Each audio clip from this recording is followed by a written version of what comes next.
Welcome back. So the list of available free agents is whittled down significantly. So who is left? We reworked some things. These are now our top 5 remaining free agents. This, Danny, according to CBSSports.com, you can find the list there as well. Starting with former Defensive Player of the Year, Stephon Gilmore is still available, as is Bobby Wagner, Tyrann, Mathieu, and the list continues. So let's welcome back Brady, Quinn, and Danny Kanell. You guys are going to give us landing spots for these 5 available free agents. Danny, we'll start with you, and we'll start with the guy at the very top, Stephon Gilmore. All right, so we've seen all these teams making Super Bowl pushes, going all in on quarterbacks and receivers, right? Somebody has to stop them. So I had Stephon Gilmore. And the Bengals, we've seen them spending on an offensive line unit. How about spending on a shutdown corner? I think you can get pretty reasonable. I don't think you have to break the bank for them. But I think this would be a critical component of getting back to the Super Bowl, maybe getting over that hump. If you're going to go through the AFC again, you're going to have somebody who's capable on the outside that was better than what they had last season. So I liked Stephon Gilmore going to Cincinnati. I kind of went fishing with this one, right? And there's been a lot of action with the AFC West this offseason. So I said, you know what? What team hasn't addressed the cornerback spot that could use one in the AFC West? Kansas City Chiefs, step right on up. I mean, you just save some cap space, not having Tyreek Hill now on the roster. So you got a little more room. Bring in Stephon Gilmore. We know how good he can play in man-to-man coverage. In off zone, he's solid as well. So to me, when you look at what the rest of that division has done and you look at the moves that they've made in the offseason, it's still a position they haven't really addressed, and I think they could improve with Stephon Gilmore. So to me, the Chiefs make a lot of sense. Stephon Gilmore, now 31 years old, as is Bobby Wagner. Where would you like to see him go, Brady? I'd like to see him go to the Chargers. I mean, you mentioned AFC West teams. They seem to be the only ones who are willing to do this. But for him, it's able to go back home.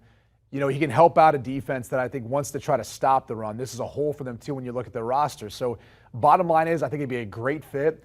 And with the moves that they made, it's a little easier when you get some of those top talented guys giving you a call and saying, hey, man, come help us win a ring, man. You saw the other LA team do it. Let's be the ones that do it this year. I like that fit a lot. Is the NFC even trying anymore? I look around the AFC has dominated discussion. So I had to put Bobby Wagner in the NFC, and you might laugh at this pick because it's not exactly if you're going to a Super Bowl contender, but I think it fits from a leadership perspective because Dan Campbell comes in last year Lions. They clean house. They go with a young movement, send off Matthew Stafford, obviously, bring in Jared Goff. This team lacks a veteran voice, and I think a player like this could really help establish a culture that Dan Campbell wants to, that mean, tough, hey, we'll come biting at your calves and we're going to bite off your ankles and all that stuff. I think this fits the mold perfectly. Now, the question is, would Bobby Wagner want to go there and take that on? I don't know if the check is right, and the Detroit Lions haven't done anything in free agency, so I think that could be a pretty good fit. That check better be right. Yes, exactly. Danny, you have 2 teams who may be interested in a honey badger. So when I think of Tyrann Mathieu, I think he'd be great in a Steelers uniform. That was part of this process. He's just cool. I just feel like he fits in with all these great historic. We've got B-Mac, great defender for the Steelers. But going back to Troy Polamalu, all the signature big playmaking players on the defensive side of the ball that didn't have to fit one position, but they just figured out how to make them work. I had them as probably the number 1 choice. And then kind of to Brady's point about all these teams going in the AFC West, I had them to the Raiders potentially as well. But I really wanted to go with the Steelers, so I'll stick with that one. The Raiders could use it as far as improving on defense. They've spent some assets there, but I was with another AFC West team. Again, I'm going with the Denver Broncos. But right now it's a hole. Look, unless they sign back Kareem Jackson, we'll see what happens with that situation. Maybe Tyrann Mathieu feels a little bit slighted by his time there in KC and how it ends. You join the Denver Broncos, you've got a lot of momentum there, and it's a position of need for them right now. So could make some sense. They still have some cap space to spend, and I'd love to see him in that uniform playing there. What about Akiem Hicks? He's 4th on our list, 32 years old now, still versatile. Yeah, I actually just cheated off Danny's sheet a second ago with the Raiders because they need all the help they can get in the interior of their defensive line, stopping the run, trying to improve that side of the ball. He's a heck of a player. It's been unfortunate that the Bears haven't been better over the years because he has put together year after year after year. So to me, the Raiders would be a good fit, I think, if they're trying to improve that group up front and stop the run. Why not stay in the AFC West? I went Chargers, still from one of your teams before, too. Shoring up, you mentioned the interior pass rush and run-stopping ability.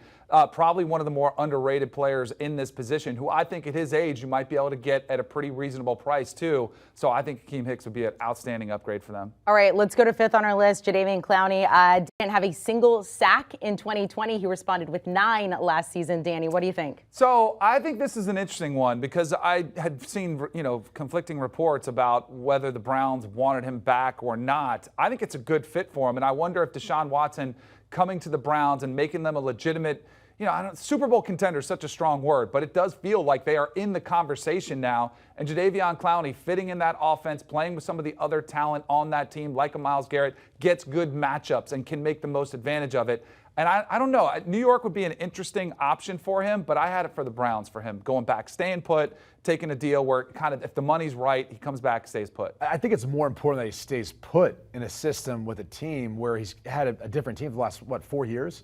I don't know that I'm hitching my wagon yet to Deshaun Watson, not knowing what the NFL might do in regards to a suspension, depending on what happens with the settlement of the 22 civil cases. The team I've got is the Jets. It's a need for them. There's no doubt about it. You look at Robert Saleh's scheme, their head coach, obviously defensive-minded in nature. It's mimicked a scheme that he's ran previously in his career back when he was with Seattle. So he knows the scheme. It's a need. I think they'd be able to compensate him handsomely for his talent, for his ability based on what he showed last year. The problem with last year is, well, you're playing across from Myles Garrett. Now, you don't have that with the New York Jets. So a little tougher sledding there in New York, considering their roster. But I think the Jets would be a good fit for him. I think this is the one thing we kind of learned about Jadeveon Clowney throughout his career. Like, Houston drafted him to be the guy. Right. I don't think he is the guy. I think he's a great contributor and really good player and a great secondary pass rusher, and that's where he gets his production. But if you come in and ask him to be the face of your pass rush and to be that impact player, I don't know if you're going to get that out of him. All right, according to CBS Sports, again, those were our top 5 available free agents still out there. You can see, starting with Stephon Gilmore, and then for the full list, by the way, just go to cbssports.com. Do you want a sports network that delivers everything that matters about the game? The highlights, the picks, the instant analysis, no yelling, no fake debates, no politics. Hit the subscribe button and never miss a moment.